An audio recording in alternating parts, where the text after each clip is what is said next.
Yusek, ito nga po nitong nakaraan na pagdinig po sa Kongreso, na ibahagi niyo po na mahigit 9,000 po na mga dating POGO workers ang hindi pa rin po natutuntun sa ngayon, nananatiling at large. At sinabi niyo rin po na tigil muna yung inyong operasyon dahil din dun sa dami po ng mga foreign nationals na nandyan po sa inyong facility. So gaano na po katagal suspended ito pong enforcement ninyo sa paghuli sa mga POGO workers?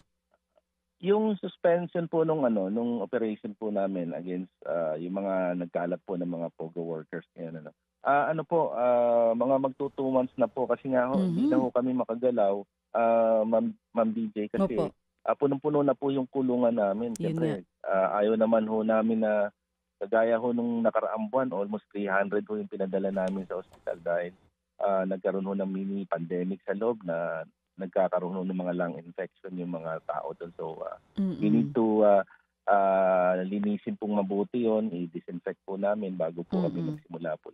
Naku po, yun nga Yusek ano, papaano po yung ibang hinahabol ninyo? Halt muna po yun? Ano po, nandiyan naman po ang PNP, Mm. nandiyan naman po ang, Bureau of Migration at nandiyan naman po yung National Bureau of, Investigation para po, ituloy-tuloy po nila yung trabaho, yung panghuhuli po dito sa mga remaining, POGO workers at, yung mga small scale POGO operation na nangyayari po ngayon, Oo. Ma'am DJ. Oo, Yusek, naalala ko nung huli namin kayong kausap, kumbaga problema na ng PAOK, ito pong overcrowding ng facility niyo po dyan sa Pasay. Wala pa rin po ba tayo nakikitang alternatibong kulungan para po dito sa mga foreign nationals na ito? May ino-offer po ang Bucor. Meron daw po silang facilities na good for, 500. But, sabi nga nila, pagagamit nga po daw nila ito sa, Bureau of Immigration.